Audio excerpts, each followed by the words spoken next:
Bismillahirrahmanirrahim. Assalamualaikum warahmatullahi wabarakatuh. Salam sejahtera untuk kita semua. Salam kompetensi merdeka.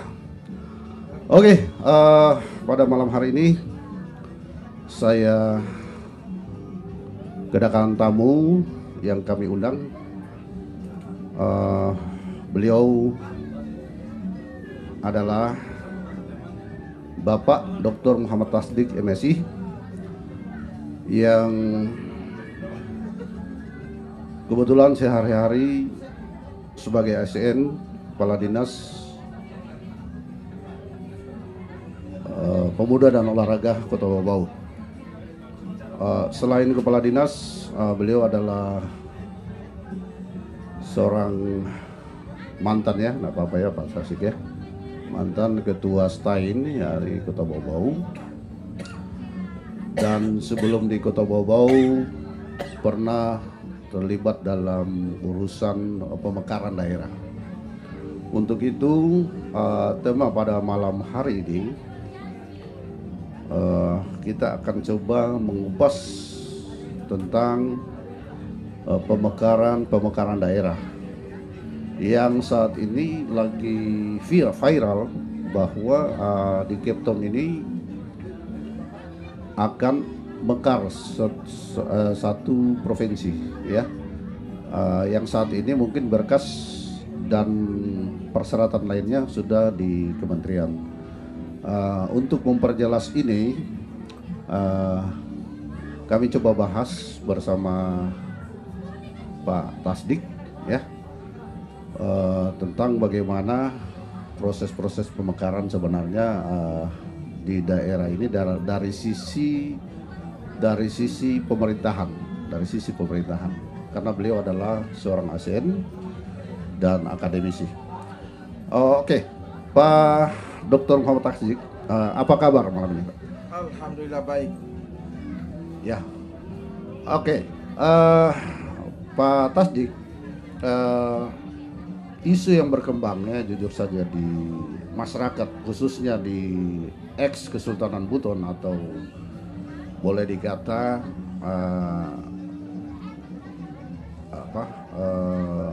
persiapan pemekaran pemekaran provinsi yang dari Provinsi Sulawesi Tenggara kemudian akan rencana mekar provinsi baru, daerah otonom baru yang disebut dengan Cape Town.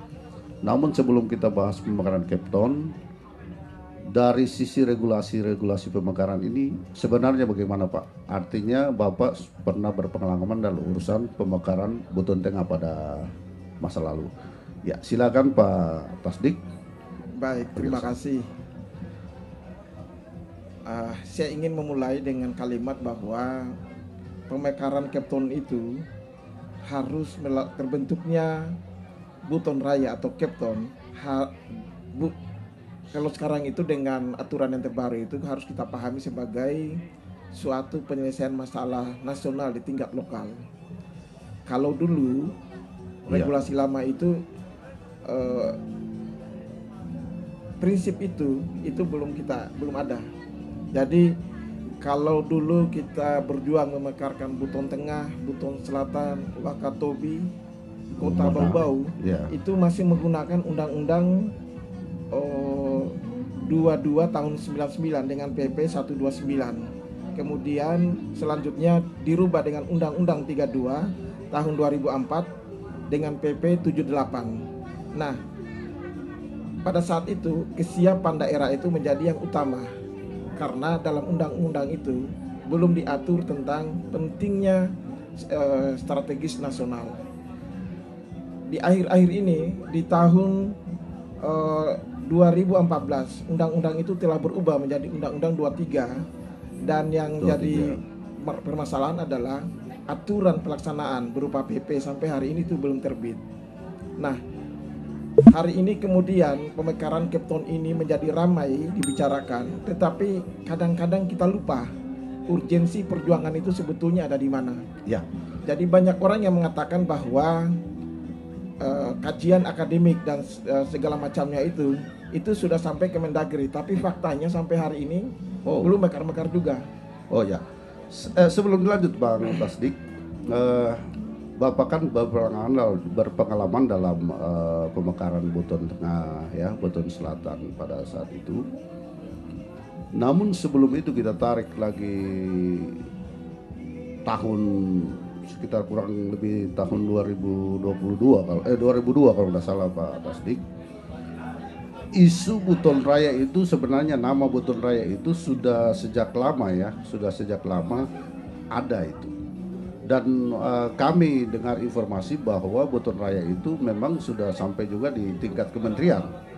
Nah, sedangkan yang sekarang ini yang lagi viral sekarang justru Buton Raya itu berubah jadi namanya Kepton. Nah, kira-kira gimana Pak Tasdik? Jadi justru itu sebetulnya yang jadi persoalan. Kita terjebak kepada paradigma lama di mana kita selalu mengatakan bahwa perjuangan ini sudah lama diperjuangkan oleh seluruh masyarakat kita, baik itu pemerintah maupun di akar rumput. Tetapi kita lupa bahwa dalam perjalanannya paradigma berpikir orang pusat itu sudah berubah, ditandai dengan berubahnya undang-undang. Nah, saya melihatnya ini yang belum kita antisipasi. Jadi apa yang disampaikan oleh banyak teman-teman, mohon maaf ini pendapat saya kalau saya perhatikan, kenapa perjuangan ini sampai hari ini kemudian mandek, karena kita lupa bahwa ada urgensi atau prinsip yang paling penting dari undang-undang terbaru ini yang belum kita mungkin saja belum masuk dalam kajian akademik itu. Nah, Undang-Undang 23 yang terbaru Pak ya? Iya, Undang-Undang 23 tentang pemekaran. Ya, lanjut Pak, silakan. Ya, gini, sebetulnya ada 3 masalah yang bisa didekati melalui pemekaran daerah, dan itu bisa dibuktikan dengan mekarnya daerah-daerah seperti di Papua. Oh ya, termasuk Kaltara, walaupun Kaltara itu memang belum masuk dalam kategori Undang-Undang 23 terbaru ya, tapi kemungkinan cara berpikir itu sudah disadur di sana. Kenapa Kaltara? Karena Kaltara itu adalah berada di dalam Kalimantan Utara, di wilayah pulau-pulau terluar. Di sana ada Ambalot dan perbatasan ya, di pulau-pulau terluar. Nah, kemudian Papua di sana itu karena terjadi adanya KKB. Ya, di samping organisasi Papua Merdeka semua ya, KKB dan lain sebagainya, sehingga ada motivasi, ada prioritas begitu mungkin ya. Hari ini kita di Buton Raya kita banyak berbicara mengenai kesultanan dan segala macamnya. Menurut saya itu belum cukup. Dengan adanya undang-undang baru, harusnya kita berpikir bahwa perjuangan terbentuknya Kepton atau Buton Raya atau apapun namanya itu harus dimulai dengan cara berpikir dengan atau penyesuaian dengan keinginan daripada undang-undang terbaru, yaitu Undang-Undang 23. Oke. Apa prinsip yang ada di Undang-Undang 23 itu adalah, prinsipnya itu adalah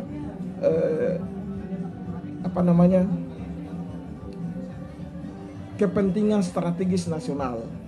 Kepentingan strategis nasional. Ya, jadi ada kepentingan strategis nasional. Bukan semata-mata memenuhi persyaratan saja. Ya, dalam undang-undang itu kan ada persyaratan pemekaran. Ya. Tapi ini boleh dikata ditinggalkan mungkin Pak Kadis ya? Enggak, tetap syarat itu ada. Jadi kalau dalam bahasa akademiknya itu ada syarat visibility dan visibility.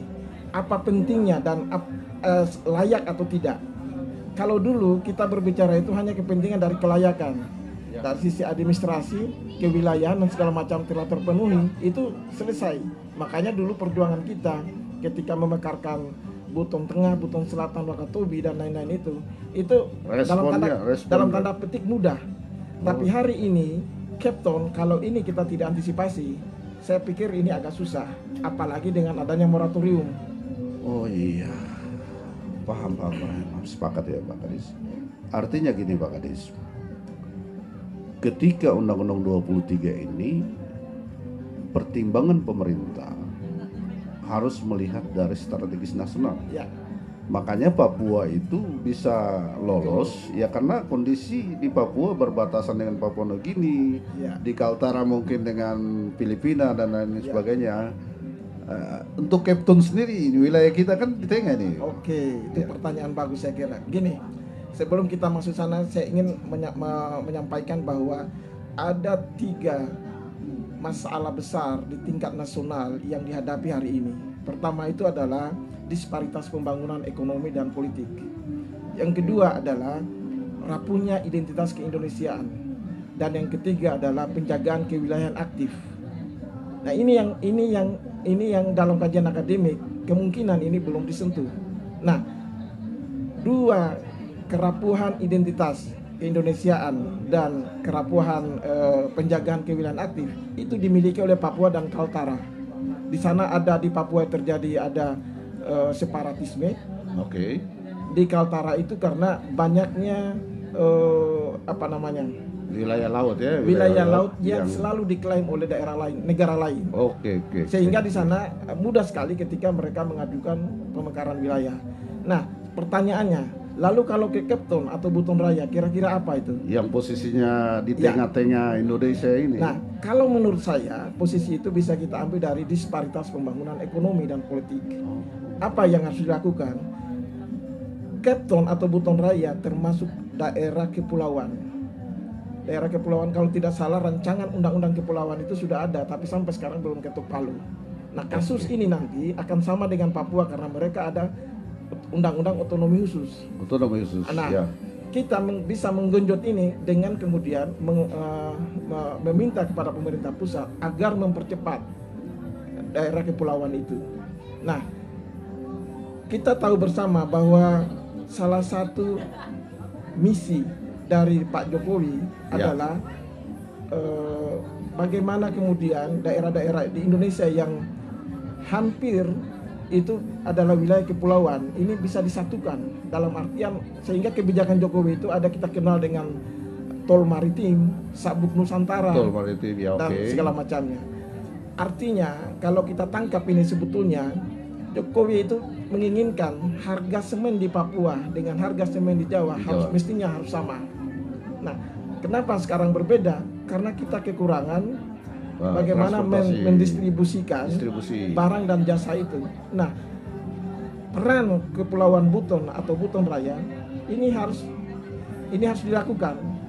Karena kita daerah kepulauan, maka kita berperan dapat menghubungkan delivery barang jasa antara timur dan barat, sehingga disparitas pembangunan antara barat dan timur itu bisa kita penuhi. Nah, salah satu caranya adalah pemekaran wilayah. Pemekaran wilayah untuk daerah-daerah kabupaten kota gitu. Enggak, pemekaran wilayah Kepton. Kan kita daerah kita ini kan daerah Kota Bau-Bau. Sebagai syarat kewilayahan kan sudah memenuhi. Oke. Pertanyaannya kemudian, apa urgensinya pemekaran wilayah dengan pembangunan ekonomi? Disparitas tadi itu ya. Gini, dengan pemekaran wilayah kita punya kemampuan baik keuangan maupun inisiatif untuk membangun. Misalnya kalau itu memang dipenuhi, maka cara berpikir kita hari ini harus dimulai dari laut, maritim. Hubungan yang sangat, ya karena kita memang kepulauan. Ya. Jadi tol laut itu apa yang diprogramkan Pak Jokowi sebenarnya kita cukup bagus, artinya dengan adanya tol laut itu. Artinya untuk menjawab disparitas pembangunan ekonomi antara wilayah timur dan wilayah barat, Kepton harus mengambil peran menjadi daerah transit barang dan jasa untuk mempercepat delivery barang dan jasa antara. Oke, siap. Ya, jadi sebenarnya kalau kita melihat kajian Pak Tasdik ini, ya untuk sekarang ini kan memang semangatnya masyarakat, pemerintah dan stakeholder Kepton ini memang sangat menggebu-gebu ya, artinya sangat bersemangat, sehingga syarat-syarat kewilayahan, syarat-syarat yang lainnya itu dipenuhi.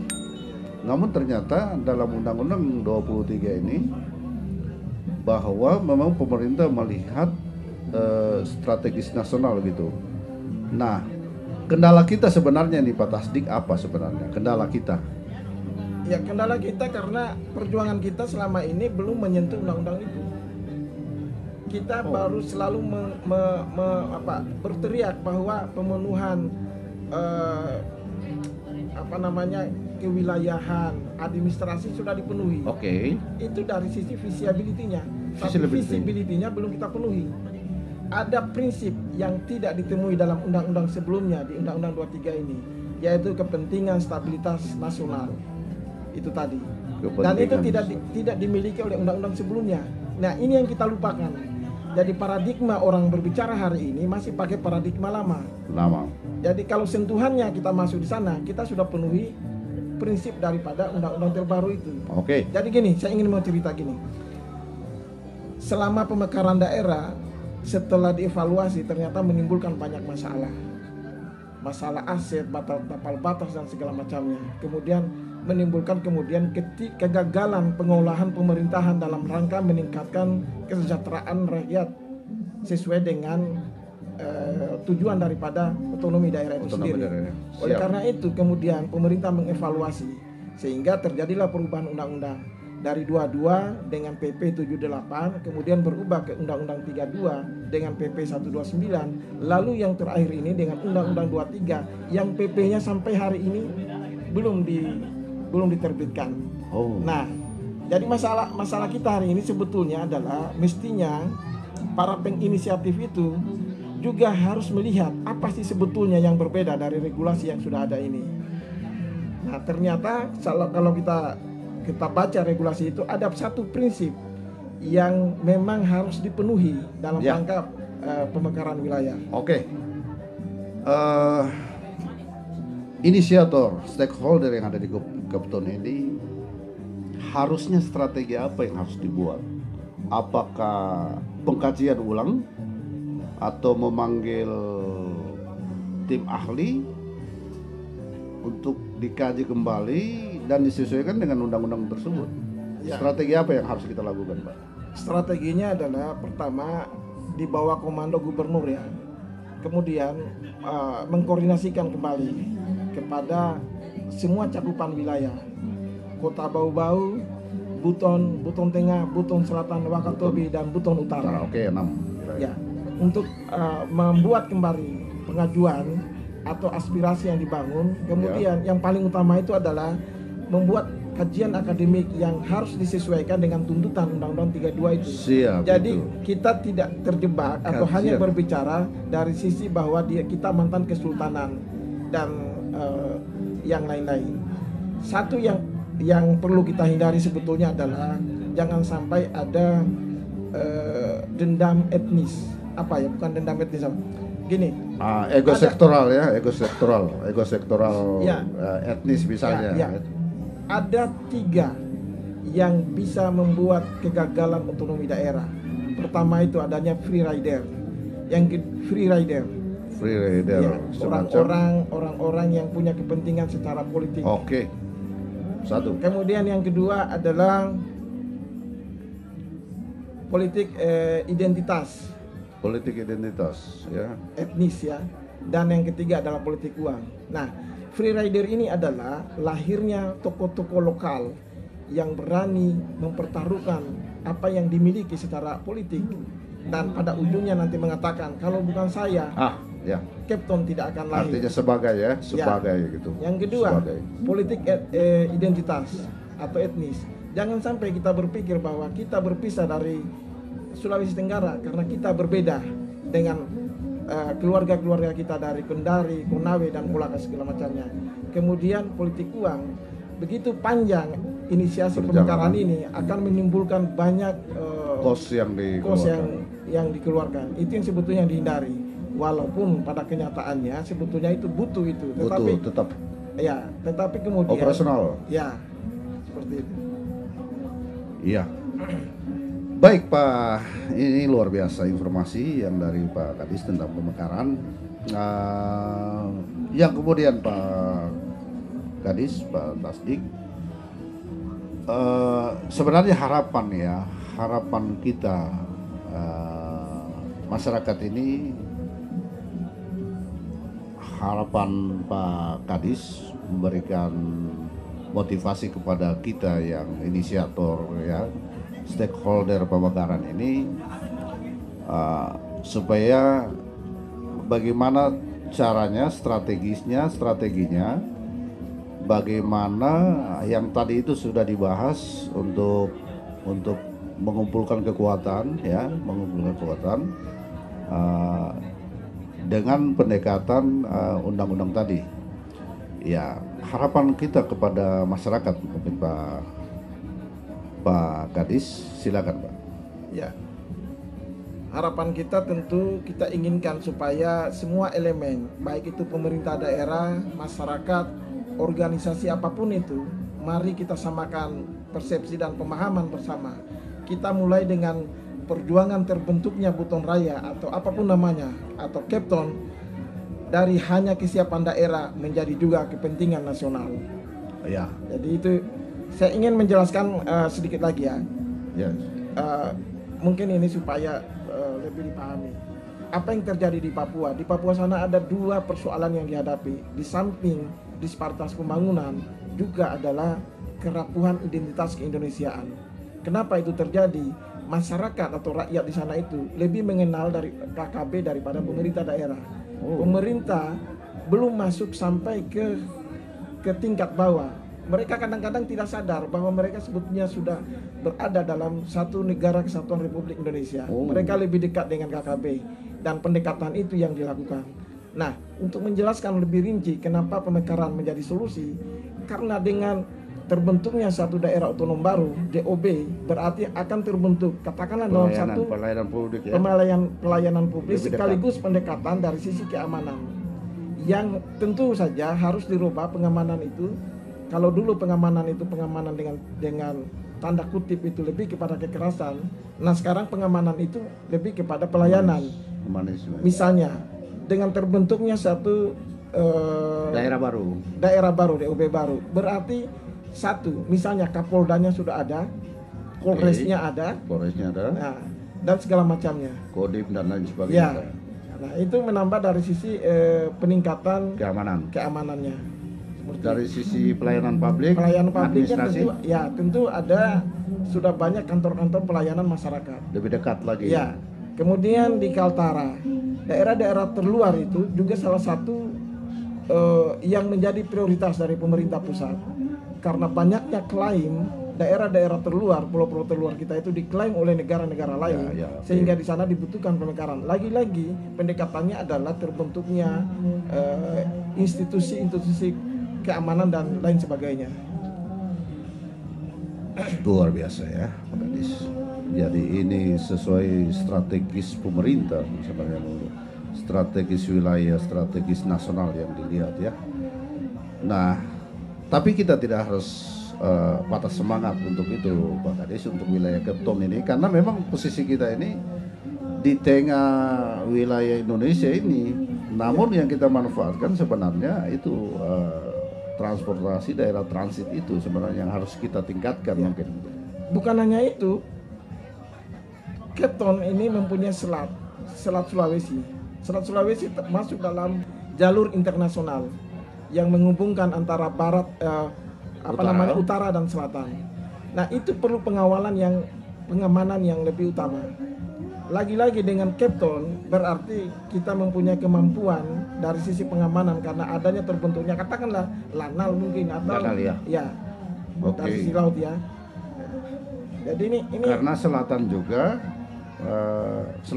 ya bisa tembus ke Australia ya, melalui laut Banda ini. Betul. Kan. Dan itu memang jalur internasional. Ini butuh ada harapan ya. Tapi jadi, kita tidak patah semangat tadi, ada harapan untuk kita. Jadi ada dua pilihan sebetulnya. Kita ingin memilih Kepton ini menunggu moratorium dibuka, atau Kepton kita ingin percepatan seperti dilakukan oleh Papua. Seperti itu. Kalau kita ingin Kepton ini jalan biasa-biasa saja, kita menunggu saja moratorium sambil dibuka. Tetapi ingat, kalau itu dilakukan, akan banyak daerah-daerah lain juga yang sama posisi dengan kita itu sedang antri. Oke. Nah, yang ingin saya sampaikan sebetulnya adalah saya ingin mengajak kepada semua elemen agar mari kita pahami bahwa paradigma regulasi itu sudah berubah dan ini harus kita penuhi. Dan kalau ini kita lakukan, bisa saja ada percepatan.